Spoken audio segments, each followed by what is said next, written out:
I'm going to say something to you. It's almost tongue in cheek, almost two tongues in cheek. Really bizarre, but it's not funny. It's deadly serious.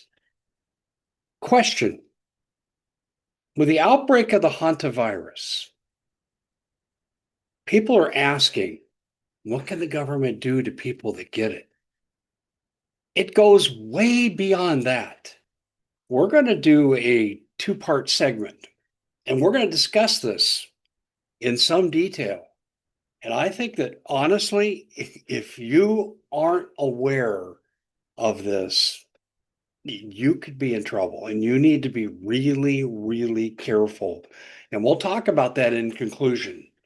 Now, do we want infected people running through the streets? No, we don't want that at all. But we're looking now at a hantavirus. This is very, very serious stuff. And I'll get into the elements of the hantavirus in a minute. But I don't think it's just hantavirus you got to worry about. You got to worry about, I think the biggest worry biologically is Ebola. And we'll get into that in a later segment too. And we may have to extend that into a future show and go beyond this segment. But this is really, really difficult to talk about because this is real and you're going to learn what the government can do to you. And then I'm a little worried, and I'll tell you why I'm worried. We're seeing homeless prisons springing up now, legislation springing up around the country, criminalizing homelessness, and these people are being forced into literal slave labor to pay for their sentence. Could this be another way to lock people up? And some of the evidence from what we call the ESF guidelines from the Center for Disease Control, Homeland Security, and FEMA would seem to indicate that that is the case. This should raise alarm bells. I'm Dave Hodges. This is the Common Sense Show. We are the show that's freeing America one enslaved mind at a time. Thank you so much for joining us. Really good to be with you. We are brought to you by something that this takes on new importance here in this show, and this is the Magic Die Call Starter Pack. Uh, you better be as healthy as you can be to avoid what could be coming. And what a great excuse. If you have people on UBI, Universal Basic Income, because of AI replacement, just say they're sick and cast them away, just like you do the homeless. Anyway, Magic Die Call. This stuff is fantastic. Um, the liquid spray, well, it brought me back to life. I couldn't walk up a flight of stairs when I had RSV and strep lung linings. A week later, I was fine. I could do all that. And then I continued to use this to strengthen my immune system on an ongoing basis. And I got to tell you, the times a year when I would get sick with flu and so forth, minimal symptoms, if any. And then you have the gel. I love the gel because I'm able to do things in the gym, particularly with my knees, like squats and deadlifts and Bulgarian split squats, those kinds of things. They would crush my knees before just the thought of the pain. Even though I had no pain, the shadow memories of this kept me from even trying it. But now I'm back in the saddle, so to speak. This is absolutely fantastic. It works by growing pluripotent stem cells. Took me 6 to 8 weeks to experience full relief. You may take a little longer, you may take a little shorter, but you will get relief. And then finally, there's the skin cream, cuts and burns, heals like no one's business. Together, it's 15% off for the starter pack. Go to iwantmyhealthback.com/Dave Hodges. iwantmyhealthback.com/Dave Hodges. Well, we're going to take a look at an article that I wrote and add to it as we go with regarding what can the government do. Now, we're just going to talk federal. Later, I think I'm going to bring in some Arizona stuff because it's pretty draconian, and we've got an Arizona quarantine going on right now with the hantavirus. And we're going to look at what they can do to you in a later segment on the following day because it's draconian. I mean, it's absolutely stunning how bad this is.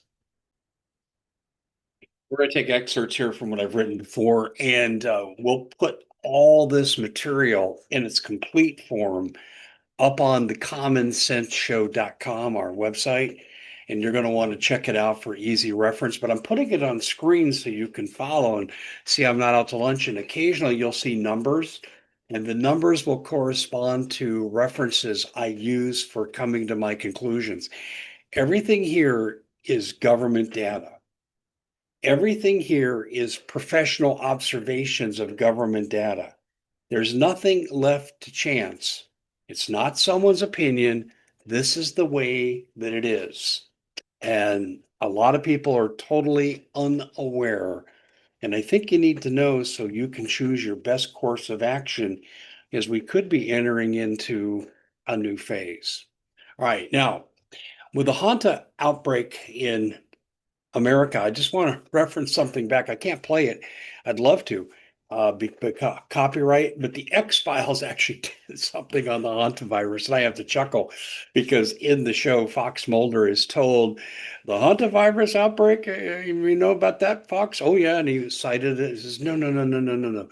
It was a test for an alien outbreak caused by aliens for future pandemic to thin out the human herd. That's not where we're going with this, but I hearken back to that. I used to watch the X-Files, so I thought it was very clever. Not that I believed very much of it, but it was very clever. And I will tell you this, they did cover some things that were really, really appropriate. Okay, now, draconian notice of proposed rulemaking, and it's no longer proposed. In the Federal Register, August 15, 2016, the CDC has greatly expanded draconian power of the government over the lives of American people when it relates to health or a pseudo health matter. Oh, this is bad. And this was about vaccines, and this was 4 years before COVID. But it sure did come into play, and it came into play big time in places like New Zealand and Australia, where they set up literal prison facilities. And we saw videos that people had taken themselves until they came and took their phones away. Um, okay. The NPRM organization from the CDC is seeking to restrict the freedom of people entering the U.S., traveling between states. That's where it affects you. If they believe a person is infected or could be infected with certain kinds of communicable diseases. See, this is what gives the federal government the authority to act because it could be interstate. You could cross state lines, say from Arizona to California or New York to New Jersey. Now it's a federal matter. Up until then, it was just a state matter, and the state laws varied widely. And in some cases, they were almost non-existent in terms of what they could do to people. Okay, so let's continue on here. Now, the CDC does fund many state initiatives when it comes to health. Subsequently, the federal government, in the form of the CDC, will take control of every state health agency in an emergency. So let's say you had a hantavirus outbreak in 10 states, or even 2 states. And they thought it was significant enough, they come in and they say, okay, we're in charge. All you little state employees, you're now working for us. So they take total control. Okay. Now, under Obamacare, all records are accessible by the IRS in violation of HIPAA. So you might go to your doctor and you think you're protected and you may have hantavirus. There's no cure for it, by the way. Or you may have some other virus. Maybe there is a cure for it. Okay, whatever it is, but you think your records are secure with your doctor. They are not. Obama totally stripped away HIPAA. HIPAA only keeps you from standing too close to the person in front of you as they give their birth date, their telephone number, and what time their appointment is and what doctor they're seeing at that clinic. That's the only place HIPAA comes in now because the IRS can grab anything. The CDC now can grab anything. You have no medical privacy, and that is the biggest fallacy that's out there right now. Is you think your medical records are private. They are not. Okay. Now, this expert, quoting Fisher, goes on to say the CDC is granting itself the ability to detain and quarantine people without their consent. Okay. Now, this is an expert, by the way. She says many viral and bacterial infections that occur quite often in our country. These conditions give the CDC the authority to act upon every infection. You see, they don't say how many people it has to affect. They don't have to say it's lethal or what the percentage of lethality is. They can just say anything can get you quarantined. And this is where you should really start to pay attention. Okay. Now, CDC will list symptomology, but they're not limited to this by law. They talk about vomiting, diarrhea. So you have some bad hot dogs, get a little diarrhea. Technically, that's enough. It's enough anyway if they just say so. A fever of more than 100 degrees. Symptoms that could be caused by everything from an allergenic reaction to inflammatory bowel disease to salmonella or norovirus infection to hangovers, the common cold. Okay. And in capital letters, I'm saying this. What this clearly states is that any citizen at one time or another could and will be detained under these new guidelines. And these guidelines are now officially 10 years old. The government has granted itself the authority to round up people who are not feeling well and therefore pose a danger to society because they might pose a threat. Let me stop right there and let me do a digression to the Soviet Union. The Soviet Union used to have this, I can't even call it a diagnosis, but that's what they said it was, that if you disagreed with the government, you had to be mentally ill, and they called it political schizophrenia, and it was the excuse to round you up, put you in a gulag. Now, the rest of the world's mental health professionals said, well, this is terrible. This is what dictators do. This is what's happening here, people. This is the medical form of political schizophrenia. Okay? Now, when health authorities come and arrest you because you have a temperature in excess of 100 degrees, the regulations state that you can be held for 72 hours without the right to contact a lawyer to appeal your detention.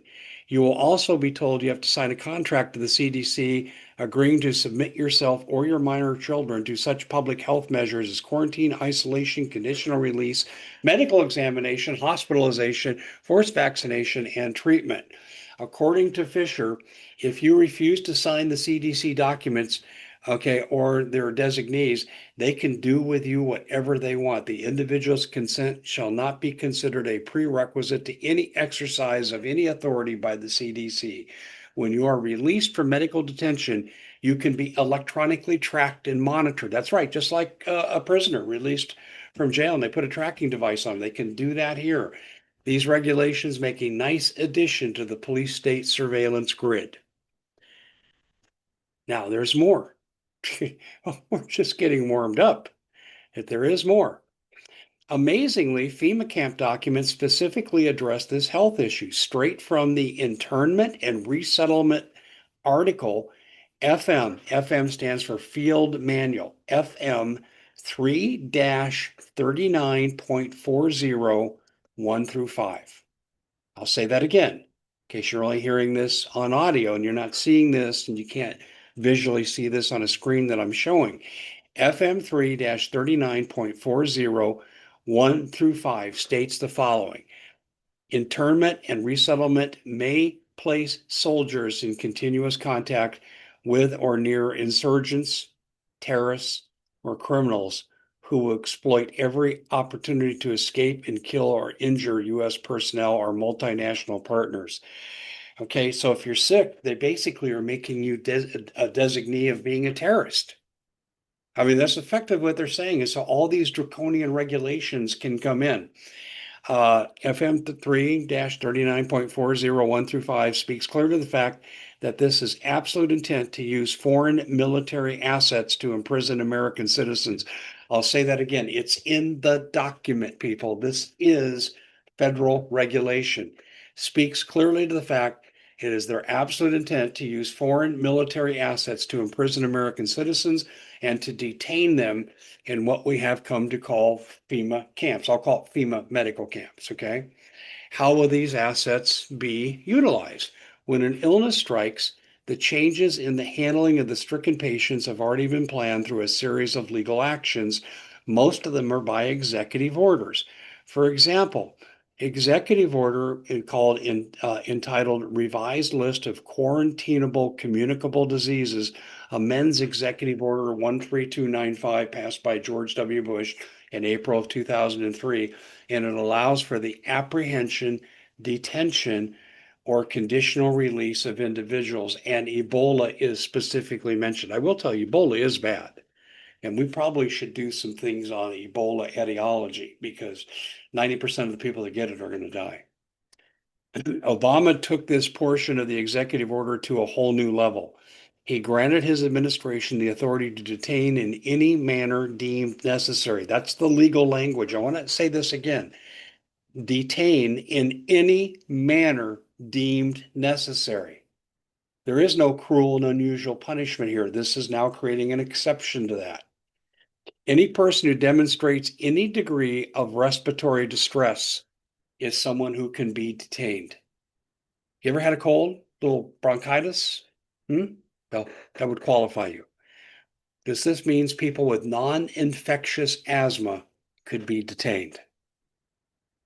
When the forced transport of those patients begins to occur, relatively healthy people will be joining them in this death parade march to the camps being run with foreign assets. Yeah, any illness will be the impetus to send people to the camps. However, this is by no means the end game. Could a totalitarian regime engage in martial law detainment camps? Well, we're already doing this with the homeless. We're forcing them into literal slave labor.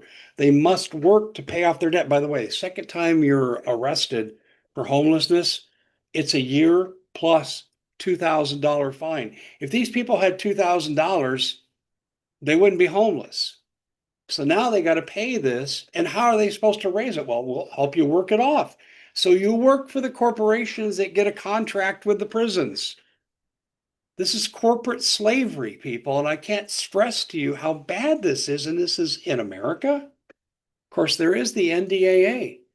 If the president or his designee determines you to be any kind of national security threat and you have an illness, you could be a national security threat, like the hantavirus, Ebola, you name it, you have it. They can do this to you. They can lock you away indefinitely without any due process. That's under the National Defense Authorization Act. As I told you, everything I'm giving to you is codified into executive order or federal law. This is so bad. But let's go down here to EFS number 8. We're going to hold this for part 2 because this is where you really see what I think is clear intent to use this not for medical purposes, but for political purposes. And you may want to go research this before I go into it. It's called ESF number 8. By the way, they're up to 14, I believe. Hey, welcome to the new America. I'm Dave Hodges. This is the Common Sense Show. Thank you so much for joining us. We'll see you back here next time.